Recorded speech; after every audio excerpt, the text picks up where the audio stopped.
नमस्कार, कैसे हैं आप सब। आई होप कि आप सब ठीक होंगे। स्वागत है आपका हमारे यूट्यूब चैनल पर, जहां हम आपके लिए अक्सर नई नई फाइनेंस, क्रिप्टो करेंसी और स्टॉक मार्केट से रिलेटेड खबरें लाते रहते हैं। आज हमेशा की तरह फिर से हाजिर हूं आपके लिए बहुत ही ज़बरदस्त इन्फॉर्मेशन के साथ, जिसका शायद आप सबको बेसब्री से इंतज़ार था। तो चलिए let's start the video. Hyperverse वो कंपनी है जो लॉन्च होते ही फेमस हो गई अपने रिटर्न्स की वजह से। इस कंपनी की रिटर्न्स इतनी अच्छी है कि हर कोई इस कंपनी में इन्वेस्ट करने के लिए एक्साइटेड था, और हो भी क्यों ना, सब चाहते हैं कि उन्हें प्रॉफिट हो। और ये कंपनी तो बैग भर भर के रिटर्न्स दे रही थी। बहुत से लोगों ने इसमें बहुत अच्छा खासा इन्वेस्ट भी किया था। पर इस इन्वेस्टिंग और गेनिंग के गेम में एक गेम चेंजर आता है, यानी विड्रॉल इशू आता है। सबने पैसे तो खूब बनाए, अब ये विड्रॉल नहीं हो रहा था। सब लोग बहुत परेशान थे और सबने मान ही लिया था कि ये कंपनी धोखा देने वाली है और ये हमारा पैसा लेकर रफू चक्कर हो जाएगी। अभी इतना कुछ चल ही रहा था कि कंपनी ने एक बड़ा ऐलान कर दिया।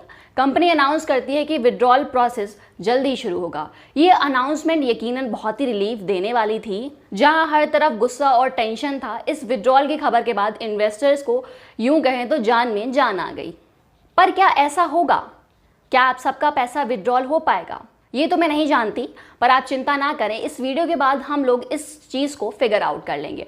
तो इस वीडियो को एंड तक देखें और हमारे साथ जानें कि विड्रॉल आखिर कब होगा। तो चलिए शुरू करते हैं। जो लोग हाइपरवर्स के बारे में कुछ भी नहीं जानते, तो मैं उन्हें शॉर्ट में बताने की कोशिश करती हूँ। बात कुछ तब की है जब एक कंपनी लॉन्च हुई जिसका नाम हाइपरवर्स था। ये क्रिप्टो करेंसी है। इस कंपनी का दावा था कि ये इस कंपनी में इन्वेस्ट करके इन्वेस्टर्स 300 से 400 गुना ज़्यादा रिटर्न पा सकते हैं। 300 से 400 गुना का मतलब है कि आप समझ ही सकते हैं कि कितना अच्छा डील था। Everyone was trying to invest in it, लेकिन एक्सपर्ट्स का ये मानना नहीं था। एक्सपर्ट्स ने इसमें इन्वेस्ट करने का सजेशन नहीं दिया, फिर भी बहुत से लोगों ने इसमें इन्वेस्ट किया और अच्छा रकम इन्वेस्ट किया, क्योंकि ऐसी डील शायद ही कोई कंपनी देती है। पर अब उन लोगों को इशू आना स्टार्ट हो गया।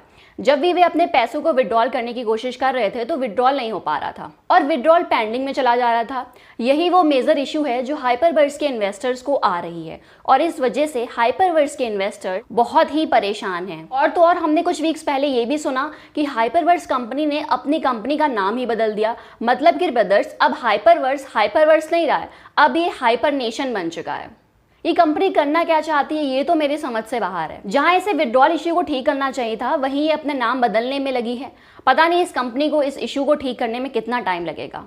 इस कंपनी के विड्रॉल के बारे में आप लोगों ने पहले भी रिसर्च किया होगा, मैंने भी बहुत किया। पर इतना रिसर्च करने के बाद भी यही खबर मिली कि एक टेक्निकल इशू है जो टाइम के साथ ठीक हो जाएगी।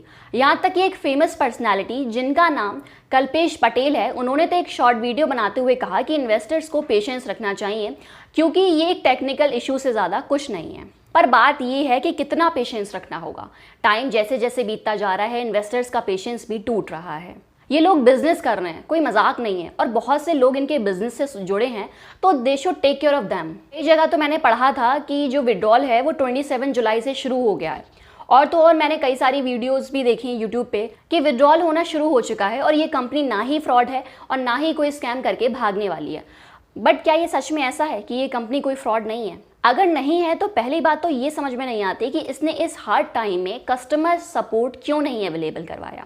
अगर कस्टमर सपोर्ट अवेलेबल करवा दिया जाए तब तो मसले का आधा हल ही निकल जाएगा। हम डायरेक्ट कंपनी से बात करके पता लगा लेंगे कि विड्रॉल इशू आखिर क्यों आ रहा है।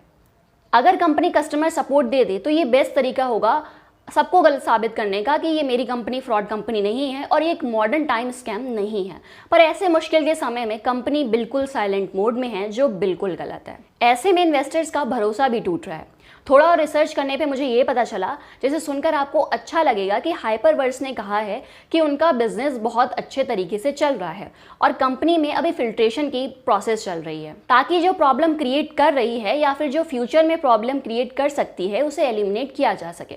पर सोचने वाली बात ये है कि ये बात बोल कौन रहा है? हाइपरवर्स। एक बात तो मैं कह सकती हूँ कि ये कंपनी फ्रॉड नहीं है और ना ही भागने वाली है, क्योंकि इस कंपनी ने अपने अगले 3 साल के प्लान को डिस्क्लोज कर दिया। पर फ्यूचर में क्या होगा ये किसको पता है। चलिए let's back to the withdrawal. Company ने ये भी कहा है कि उनका विड्रॉल प्रोसेस स्टार्ट हो चुका है, और हाँ ये सच है। मैंने यूट्यूब पर बहुत कई सारी जगह पर देखा तो कुछ लोगों का विड्रॉल कंप्लीट हो चुका है। पहले तो मुझे यकीन नहीं हुआ, और मैं भी ये सोच रही थी कि ये वही लोग हैं जो सिर्फ व्यूज़ के लिए कुछ भी कर रहे हैं। लेकिन जब मैंने गौर से और रिसर्च करके देखा तो मुझे पता चला कि ये फॉल्स न्यूज़ नहीं है, ये हाइपरवर्स के इन्वेस्टर्स हैं और जो अपनी खुशी जाहिर कर रहे हैं और लोगों को बता रहे हैं कि हाँ, मेरा विड्रॉल प्रोसेस हो चुका है। ये पेंडिंग विड्रॉल नहीं था, ये वो विड्रॉल था जो लोगों ने अपडेट के बाद इन्वेस्ट किया था, वो विड्रॉल हुआ है। आपको पुराने इन्वेस्टमेंट के विड्रॉल के लिए अभी वेट करना होगा।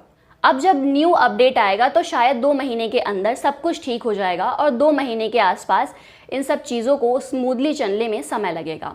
ऐसा कंपनी का कहना है कि अपडेट आने के बाद उन लोगों को ज़्यादा प्रायोरिटी दी जाएगी जिनका अभी तक सिंगल पैसा भी विड्रॉ नहीं हुआ है। अगर अपडेट आता है और आपका पैसा विड्रॉ हो जाता है तो मैं सजेस्ट करूंगी कि आप फिर से हाइपरवर्स में इन्वेस्ट ना करें। ऐसा सिर्फ मैं नहीं कह रही हूँ, ऐसा कई सारे एक्सपर्ट्स का मानना है कि हाइपरवर्स में री इन्वेस्ट करना सेफ नहीं है। और अगर आप अच्छे से सोचेंगे तो आप इस नतीजे पर पहुंचेंगे कि री इन्वेस्ट करना तो भाई नहीं बनता है। ऐसा इसीलिए है क्योंकि कंपनी ऐसे ऐसे काम कर रही है, कभी अपनी कंपनी का नाम बदल रही है तो कभी विड्रॉल नहीं हो रहा है, तो आखिर में ऐसे में इसमें इन्वेस्ट करेगा कौन। ऐसी परेशानियां आने के बहुत सारे कारण हो सकते हैं। या तो ये हो सकता है कि कंपनी के हेड्स के बीच केमिस्ट्री ठीक नहीं हो, या जो कंपनी की मैनेजमेंट हो वो ठीक ना हो। कई कारण हो सकते हैं, पर आपके लिए जो सबसे ज़रूरी है वो है कि आपका विड्रॉल हो जाए। आगे और भी बेहतरीन इन्फॉर्मेशन लाने के लिए आज की वीडियो को यहीं पे ख़त्म करती हूँ। आप ज़रूर हमें कमेंट बॉक्स में बताएं कि आपको क्या लगता है कि किस वजह से विड्रॉल इशू आए और नाम आखिर क्यों चेंज करना पड़ा। तब तक के लिए take care and bye bye.